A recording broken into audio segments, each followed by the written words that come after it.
It's a weekend, so I'm kind of happy. So you guys are going to have to deal with me for a moment. I'm going to get my weeb on right here. And I do have a flair for the weeb inside of me. I know that I do a lot with American comics. You guys have probably seen that over the years, but like I really, really, really, really love anime too. And so there's been a lot of talk about how manga is so much better than American comics these days, and how it sells better, how the stories are better, how they don't play identity politics. That's all true, but this also is true like for the like anime film adaptations or just plain anime films that are out there also. And nothing exemplifies that more than director Makoto Shinkai. He really is the finest out there, in my opinion. I've enjoyed everything he's ever made, every single time. It's a theater event for me when his movies come out, and absolutely beautiful. Like so, I've been following along with this guy since Voices of a Distant Star. I remember when that short film came out. I actually saw it very shortly after there was like a fan dub of it, or fan sub, I'm sorry, back when they did those sorts of things. And we didn't have this like kind of cottage industry of anime and manga like we do now.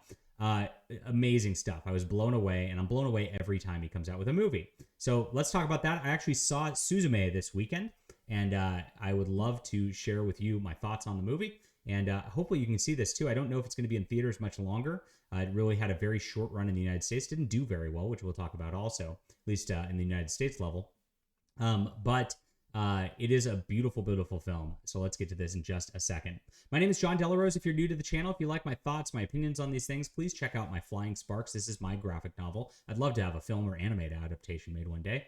And this has a beautiful storyline. It's comics like they used to be before all the garbage got into it these last 20 or so years. So if you love the old school style storytelling with like actual heroes, actual villains, things like that, please go to the link in the description below, pick that up, support the channel. I really appreciate you guys for being there. Okay, so the story of the day is, of course, Suzume, which I watched this weekend. And this is about a young girl who gets like caught up in this weird like sort of environment where there's like a mystery of the supernatural going on. Now, Shinkai kind of does this with almost every single movie. He's got a mystery of a supernatural. There's a big romance plot that like embroils itself in it. And I'm going to try not to spoil too much in case you guys do want to see it, just as a heads up. But there's going to be a little bit of spoilers. And then some epic climax occurs with that, where they kind of like reveal everything that's truly been going on along the way. And you go, oh. So you start out a little confused, and then you follow this beautiful character, which is really done well. And she's, of course, a high school girl, like usual in Japanese entertainment. And she meets this like dashing, mysterious dude, and some strange things are happening. Earthquakes are happening, and this guy's looking for ruins and a door in the ruins, and she's captivated by him and doesn't know why. It turns out that like she's kind of drawn to him because of events that have gone on since her childhood, and there's these doors that open up, and like these big giant worm demons like come out and like threaten to destroy the world every time. And this guy is really at the center of that. And then she ends up being at the center of that because of not only her actions now, but actions that happen over the course of the film. It's gripping the entire way through. It's a 2-hour and about 10-minute film or so, which is a little long for my taste. I like them around an hour 30, an hour 45. But this didn't slow down. I didn't find myself checking my watch at any time. It was just action-packed. And there is a flip around halfway through the movie where it's like, a formula is set up over them finding these demon gates and dealing with them. And then it flips the formula to something different to where you're actually uncovering the whole mystery of things. This might be his finest movie except for Your Name. I really enjoyed Weathering with You, which is the last offering before this. But it really, like, that one kind of left me with this taste of like unfulfillment at the end of the movie, I guess. This one actually closed off very well, which is unusual in a lot of these Japanese films. This had a like very solid ending where I felt, this is good now. Your Name kind of left me a little unfulfilled also at the end of that, even though that movie was just so beautiful all the way around. So I highly recommend this movie. This is a 10 out of 10 from me.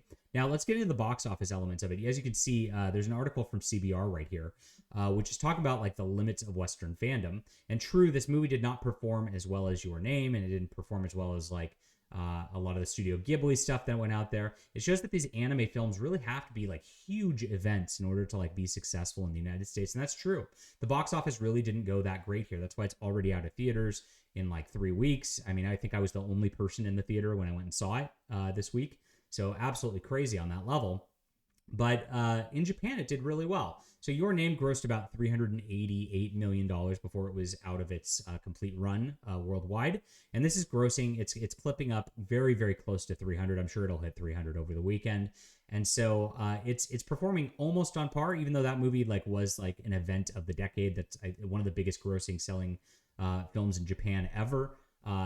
This one is right nipping at its heels and is doing very, very well, and it deservedly so. I actually think in a lot of ways this is a stronger film, just in terms of action and in terms of actually the world building and all of that. Where Your Name worked a little better, I think the romance was a little bit a lot more personal, and I think the characterization worked a little better in Your Name, as an example. But as far as this goes, this was how it worked. Now, very digital filming in this. So there's a lot of still backgrounds where she's running across still backgrounds and you're just like, oh, that's a still background that she's running across. It does take you out of it in a couple spots. But other than that, it's beautiful to look at. A lot of the scenery is really well done. They really do these cityscapes and ruins and demon worlds and post-apocalyptic worlds and stuff like that in this thing that just look fantastic all the way through. So you get a lot of eye candy too. It's enjoyable all the way around. I highly, highly recommend this film. Might be the movie of the year for me that I've seen so far.